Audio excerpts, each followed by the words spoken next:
of land. The light, though seldom shines through the night, whether or not there will be water is tomorrow's plight. A passion for life and what one decides. The people of Ghana stand tall with pride, strong and elegant with poise, sounds of freedom, simplicity and happiness, anything but noise. No doubt in mind, time is no bother, but rather something to confide. People hustle and bustle on the streets, they go Ago Macha, we all will flow.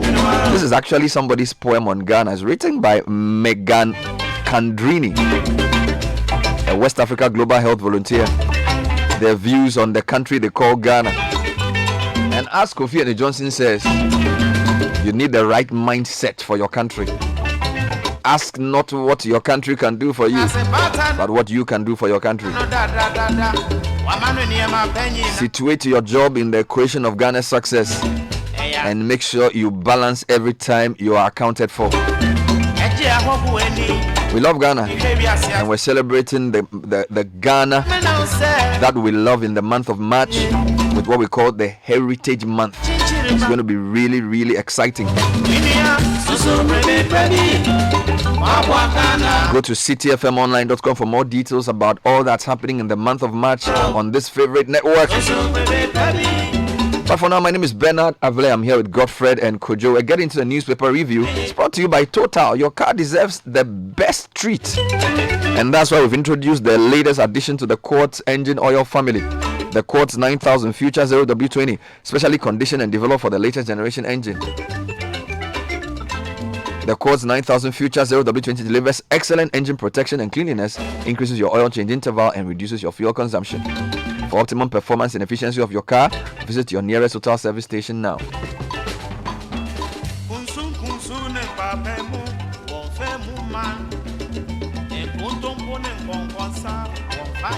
We're also brought to you by Fidelity Bank. Let's make this month of love even more special. Use the Fidelity mobile app to perform your transactions and be part of the top 3 customers to win dinner for 2 at a plush hotel. Visit our Facebook page for other months of love promotions. Fidelity Bank GH. Fidelity Bank, believe with us.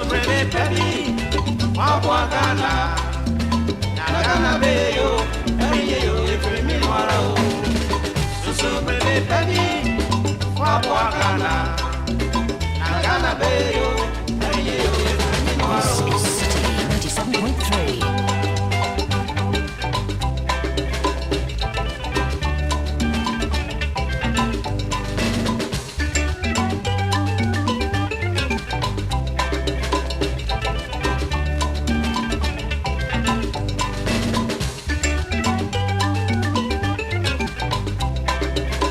So it's interactive. Send us your comments 0549986996. This weekend I got a couple of people calling me from the Dowenya area in Accra and really explaining to me how that traffic bottleneck affects work. In fact, I'm told that on Thursday and Friday people had to literally go back home. Hey, yes, because the traffic was so bad. And on Thursday, Friday. Yes, so it's become very, very serious. This is the road that leads from the Temamoto way into Pram Pram and those areas. The same spots the police went. Yes, I told you. It's become, as they say in Ghana, unbecoming. And therefore, we know there's an engineering solution, but there's also a police solution. So whilst the engineers put together what plans they have, we ask the police to go there and make sure people drive sensibly, because the indiscipline worsens the situation and lots of productive man hours are spent in traffic. That is not good enough. So we're urging the police to go to the barrier to bring some order to traffic this and other mornings. Good morning to Godfred. Good morning to I'm happy. Kojo. Gentlemen, welcome to the show. Thank you, Bernard. And good morning to you. It was a 5-star weekend for me. I see. That's good to know. Yes. And Kojo, I'm sure you were excited too. Yeah, I had a lot of experiences over the weekend. I'll tell you about that later. Okay. People will get to know later. Let's jump into the headlines quickly then. Okay, front page of the Daily Graphic. Students in Wuhan renew plea for evacuation. Ghana Education Service gives assurance of quality education, and new bill comes with a nice looking photo of Professor Kwesi Opoku-Amankwah, DG of the GES. And the front page also says, free SHS distinctive, according to the Vice President, Mahmoud Bawumia. Now, the Times leads with tragedy and tragedy and tragedy. 9 die, 51 injured in fatal crash. That's the first story from the Times. Muntaka, Banda MP survived road crash near Konongo. Fire sweeps through Abuabo Dagomba line in Kumasi. And Ghanaian doctor in Florida in trouble over $26 million fraud. And Austin Game and Co. ADR Center offers to conduct mediation. This is with respect to the new voters register issues. Front page of the new publisher, and I have a feeling there will be a link between your doctor story and the headline I'm about to read. The Garth Johnson Foundation adopts boy 17. Bloody weekend. Is it the same guy? Seven killed, 51 in critical condition. Wow. 2 NDC MPs escape death. Murdered nurse laid to rest. The late Ruth Eshen. Napo secures Cuba deal for teachers. Now the finder, NDC messed up energy sector, $620 million annual capacity charges on take-or-pay contracts, and boss was owing $624 million when MPP took over. This is Dr. Amin speaking. TESCON starts 2-day climax of 20th anniversary at Ho today. ECOWAS health ministers issue harmonized instructions for the coronavirus. That's the preparedness plan. And NDC to petition UN to revoke Nanado's UN SDGs appointment over Galamsey. Front page of the Daily Guide paper. Mahama causes stir in Kumasi. There's a photo of the Vice President, Dr. Mahmoud Bawumia, and the former Vice President, John Dramani Mahama. Free SHS no challenger makes it here. Unionization process begins at NLA, and Dankwa Institute scores a Kumfi 1D1F high. Now, Dankwa Institute is on the front page of the Chronicle. A Kumfi Juice is a success story for 1D1F. This is the Dankwa Institute. NLA OK's unionization of staff, and election 2020 campaign taking shape. 400 excavators still missing. NDC alleges at the banks of River Pra. Front page of the Daily Statesman. Airbus scandal triggers global action. Countries and companies implicated pursue bribe takers. NDC under fire for stealing NPP energy sector successes, and also commitment without inducement. That's an ad. Now the new crusading guide, 1D1F, a Kumfi scores higher, says Dankwa Institute. Police still hunt for Adam Alache as Accra High Court orders for his arrest. Asante Mampong thrown into ecstatic mood as Francis Adenimo picks nomination form. And Pusag Honest Stoneboy. Interesting story on the front page of the Independent. Monies on Ayalolo cards are secured. Card system to be reintroduced by end of first quarter 2020. Fred Chidi assures. That's a long headline on the front page of the Independent. Economy has significantly improved according to Dr. Texan. Now the Go Street business. Fall in petrol prices likely soon as price build-up turns negative. Rehabilitation of cocoa farms begins. About 160,000 hectares earmarked in 5 years. And foreign share of GFIM securities in decline. That is the Ghana fixed income market. And then finally from me, Bernard, the front page of the Herald, the unionization of the NLA is here. Cocoa Board bought untested Omnifet fertilizer in 2018. Government response to Bantamahene on neglect of Ashanti region. Online, citynewsroom.com. Persons responsible for missing excavators will face court under Mahama. This is Sami Jemfi. Also, roads in Ghana, most dangerous place to be. Bureau of Public Safety. They actually say you are more likely to die on a road than anywhere else in Ghana. True. Dr. Dusakode says rising debt stock could affect Ghana's economy. And Achima Mponua residents lament over destruction of water bodies by illegal mining. Citybusinessnews.com. Boss must work to keep strategic oil reserves according to IEF. And be efficient in using Eurobond proceeds to attract better rates. This is Lord Mensa, an economist. And farmers in Tano North and South lament influx of fake agrochemicals. If you go to myjoyonline.com, 2 companies under investigation for importing gizzard infested. Also, police open investigations into road accident involving Muntaka and Ibrahim. And 21 schools in Upper West region to take part in the NSMQ. Globally, there are still concerns about the coronavirus. Americans from quarantine cruise ship leave Japan. We are told about 400 people from the US were among those confined on the Diamond Princess near Tokyo. And if you go to the Washington Post, they also leave with that one. 44 Americans on cruise ship test positive for coronavirus. So it's getting more dangerous before it subsides. Okay. That's the way to look at Then this let coronavirus. me start from there. The coronavirus. Students Yeah. in Wuhan renew plea for evacuation. I woke up to a plea on my Twitter handle this morning from a With student. comments from students there. Yes, with comments. So page 16, story by Michael Quay. Ghanaian students in the epidemic-stricken Wuhan in the Hubei province of China have renewed their appeal to the government for their evacuation. They said they had run out of essential supplies, including nose masks, food and water, as they remain confined to their rooms in fear of the dreaded COVID-19, which has claimed more than 1,600 lives so far. A 7-page statement, the Daily Graphic signed by Ms. Sakimatu Isaka of the School of Environmental Studies of the China University of Geosciences, Wuhan, said, "I'm very disheartened psychologically and emotionally and unstable and cannot focus on studies or do anything productive indoors. Coupled with scarce food and health logistics, the coronavirus does not discriminate, so neither should you. Let humanity lead. Evacuate Ghanaians in Hubei, Wuhan now." Now, from our government side, the government announced the release of $250,000 support for Ghanaian students in Wuhan for protective items and supplies such as nose masks, food, and water. But Ms. Isaka said the financial support provided through the Ghana embassy in Beijing, was almost worthless given the current circumstances on the ground, stressing that no one is willing to volunteer to go out and face Mr. Corona to buy masks, health logistics, including water and food for the students. Shortage of water, food supplies, and other necessities in our rooms is making life difficult and unbearable. Most shops have run out of stock in the city, so with money, we cannot even get anything to buy. Coupled with the risk involved, my question is, why don't the authorities use the money to buy those items and rather ship them to us? All right, here are some global headlines. Coronavirus from China itself. The South China Morning Post says deaths reached 1,770 as local party boss urges less bureaucracy. There's also an emergency China-ASEAN coronavirus meeting to deal with the matter. Bloomberg says China cases top 70,000. Ship passengers evacuated. There's also a virus update from the Washington Post. The BBC also leads with the story of the coronavirus. Now, I want you to come back to Ghana, Kojo, and let me come give to you the the West African angle Okay. on the coronavirus. ECOWAS health ministers issue coronavirus preparedness plan.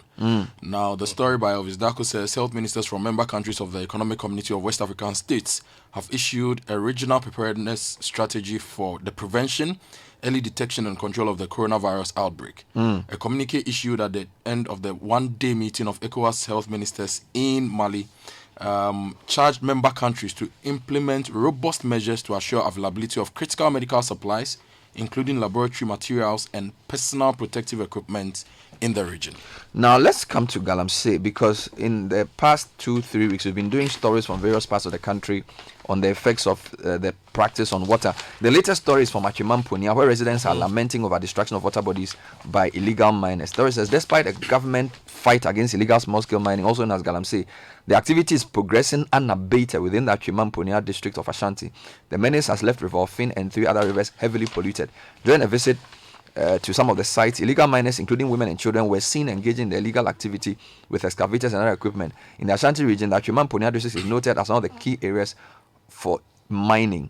River bodies in the area were restored to their natural state when a ban was placed on illegal mining and all forms of small-scale activity 2 years ago. But shortly after the ban was lifted, some water bodies started changing color. And now we spoke to the DC of the area, William Yaudako, who explained what was going on with the latest pollution.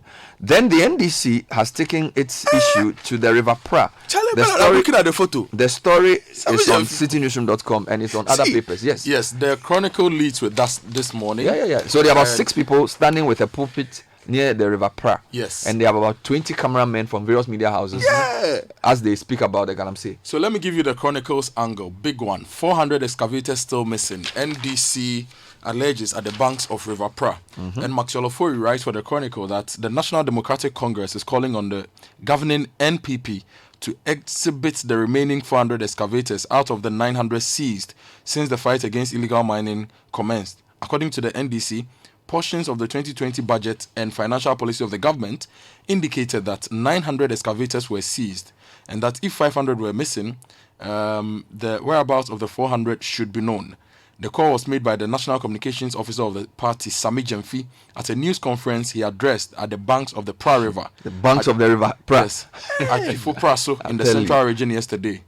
Vociferous Jemfi also demanded the exhibition of some 2,779 weapons and ammunitions and the 4,045 other mining equipment confiscated. He said the NDC further demands that the Akufo-Addo government, as a matter of urgency, should fully account for all items seized as listed at paragraph 801 of the 2020 budget statement presented to Parliament. And he went on to say that we insist that a public exhibition of all 900 excavators, 2,779 weapons and ammunitions, and 4,045 other mining equipment confiscated must be held in the spirit of transparency and to the benefit of all Ghanaians. We are terrified at the prospect of all these weapons finding their way into the hands of hoodlums belonging to political vigilante groups in an election year, Sami Jemfi added. Well, they also said they are going to call for the removal of the president as co-chair of the UN SDG advocates. So we have a report from the Eastern region as well, which really chronicles the sad state of events. And let's be honest, the Galamsey fight has been lost, and there needs to be a new approach from government. In fact, some of the people we spoke to in the Eastern region said that they would see soldiers coming to site ostensibly to prevent Galamsey, only for them to find out that the soldiers were actually protecting people doing illegal mining or doing mining. Well, so that story is going to be big on the show. Yeah, well, the weekend was also very bloody, Bernard. And road accidents all over. The new publisher, Bloody Weekend, 7 killed, 51 in critical condition. Go to page 6 of that paper. 7 people died as the vehicle they were traveling on from Osrameni to Jasayo in the Karachi West district of the Oti region in the Volta region was involved in an accident on Saturday. 51 others who are in critical condition have been rushed to the hospital. Some of the passengers were Seventh-day Adventist students returning from the funeral of their headmaster, one Theophilus Yao John. One of the victims said upon reaching Monkra, a passenger pleaded with the driver to stop so she could attend to nature's call. The passenger, who gave a name only as Vivian, said the driver attempted to stop, but because he was speeding, he was not able to do so, forcing the car to skid off the road into the gutters. Now, on the same paper on page 3, they talk about 2 NDC MPs escaped death. The Ghana Police Service has commenced an official investigation into the near-death road accident suffered by 2 Ghanaian members of parliament, the Minority Chief Whip Mohammed Muntaka Mubarak and his deputy Ahmed Banda, on Saturday morning while traveling on the Kumasi-Accra Road. The 2 MPs, Mohammed Mubarak, MP for Asawasi, and Ahmed Ibrahim, MP for Banda, both on the ticket of the National Democratic Congress, were reported to have been traveling together in one Toyota 4x4 Land Cruiser vehicle that crashed into a BMW saloon car with registration number plate ER1275W that had failed to observe traffic rules before joining the main Kumasi-Accra Road. The crash was severe and badly damaged both vehicles. Now, both of them are fine. And not to get into all the complications of what happened, let me give you a broader story. So this is the Bureau for Public Safety. They released their 2019 report, and they've shown that the single most dangerous place for Ghanaians to be on is the road they ply across Ghana. According to the report, the Ghana Public Safety and Crime Report, transportation-related incidents accounted for majority of deaths and injuries recorded in Ghana. The report revealed that over 900 casualties were recorded in 2019, representing 45% of all casualties. Transportation-related events reported for the year 2019 were dominated by road transport events. 147 cases monitored accounted for 915 casualties, representing 45% of all casualties recorded. This makes Ghana's roads the most dangerous place to be in Ghana, as they account for the majority of deaths and injuries contributed by a single public safety index, they noted in their report. They also then give more angles to the rate at which people are dying on our roads. Casualties in the first quarter, 315, came down in second quarter, 105, increased to 169 the third quarter, and by the fourth quarter had gone up to 326. And then it also gives the details of the vehicle types, high occupancy vehicles and heavy goods vehicles being the most common involved in accidents, before private cars and motorbikes / rickshaws being the fourth. And then it gives other violent crime and breakdowns. There's a lot of preventable death in Ghana. Some of these deaths need not have occurred if you read the full report. Now, let me take you to Abu Dagomba line. Last week, we carried a report of the fire. This morning, the Ghanaian Times also has it. Reason why I'm reading this, I'll give you a figure from this story and to give you some other perspective. The story says fire has swept through the Abuabo Dagomba line in Kumasi, the Ashanti regional capital, destroying dozens of makeshift residential structures last Friday. The slum is home to thousands of porters, popularly known as kayaye, and scrap dealers, and about 500 of them have been displaced as a result of the 500. incident. Yes, this is the figure I wanted to bring to your attention. Whenever there are fires in places like this, you won't see 2, 5, 10 people displaced. A lot You of see people. hundreds of people This displaced. Dagomba line, where is it? It's in the Abuabo area, getting to... So is it like a market or what? So It's a it's like a settlement. big settlement, a big slum. So it's Okay. like an old Fadama. Yes. And if you look at the numbers and the number of people there, you ask yourself, what other opportunities can the country called Ghana create for these people so they don't put their lives at risk this way?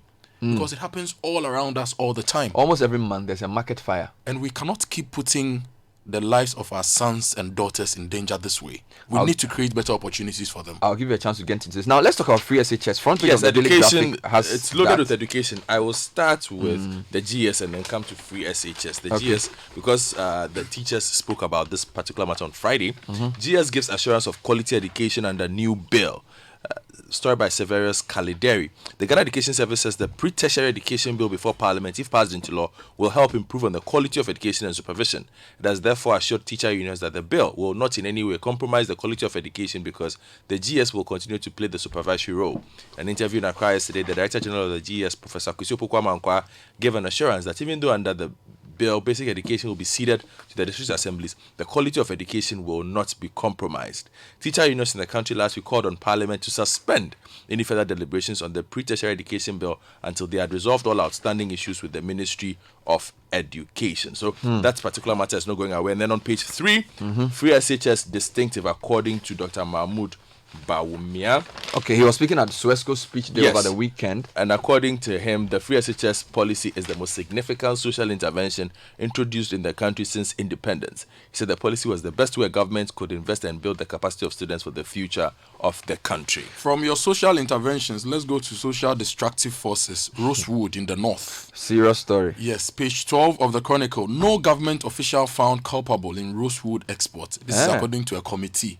Okay. Well, I have a reaction from Clementa Park. He says Rosewood Committee report is a big cover-up. That's on my Joy Online. I sort of agree with Apak. So let's read his version. NDC MP for Busa South, Clementa Park, has said a recent report that clears some government officials in the illegal sale of Rosewood is a cover-up. The 7-member committee was constituted by the Lands and Natural Resources Ministry to investigate alleged corruption by government officials in the illegal export of Rosewood, chaired by Benito Usubio, Deputy Minister of the Ministry. The committee said footages and other materials provided by the Environmental Intelligence Agency did not have sufficient evidence to back its corruption claims. However, in a short comment on the report, Dr. Apak gives 2 reasons to back his claim that the report is a big cover-up. He says, 1, the government committee intentionally refused to invite the EIA, which published a detailed report, bamboozled, which is a report suggesting government officials, MPP officials were being given permits illegally to harvest the rosewood. 2, the committee didn't invite the producer of the equally damning Joy FM documentary titled Killing Our Roses, which made similar allegations. So it's basically saying that if the 2 pieces of evidence provided were not investigated, or sort of they didn't ask questions of those people in the committee, how could you come up with a report that would be genuine? So this is Mr. Park's view. There is no way a timber species band in this country would have the volumes that we've seen over the past years Without a political power. without any big man or big woman not looking away or not taking something to facilitate this. There's no way this can happen.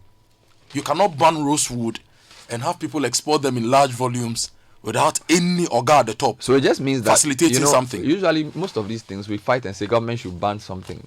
The banning is just the beginning. When you ban it, that's where the real work starts. So I think that's a good lesson. Bernard, for us. let's do politics. It's time Okay. to do politics. A lot of political Yeah, stories as well. plenty. And the Daily MPP Guide has primaries yes, it all is. over. Let me start with that one because lawyer Philip Addison, after his failed bid here, has moved to my hometown. Where is that? Kiapim North. So he's left Clote Kolli. Where is he? Is that? He's in that one and a Kiapim man. Actually, he's We are going there. Yeah, let's Okay. go there. Story by Melvin Talley. Lawyer Philip Addison, the lead counsel of the MPP during the landmark presidential election petition 2013, has filed his nomination forms to contest the upcoming parliamentary primary of the party in the Kwapim North constituency of the Eastern region. He was accompanied by a huge crowd comprising many youth and party members to the NPP office at Ekropo on Friday. He was met on arrival by NPP executives. The experienced lawyer contested the party's parliamentary primaries in the Koleklote constituency during the 2016 election. So he's going to be contesting, if he does win. Who is he contesting against? The incumbent is the Deputy Minister of Information, Amadou Kia. But I thought the idea was that the women will not allow the women to be contested. That's not happening. The women are being contested. They're being contested everywhere. Really? Because I thought the party said no, that. That's not happening. We've seen a few. The Deputy Minister of Finance will be picking forms, and we've seen other people also. This morning we heard that two people in Tina Mensah's constituency, Wejagbawe, said they were being prevented from picking forms. Yeah, they're being frustrated, yeah.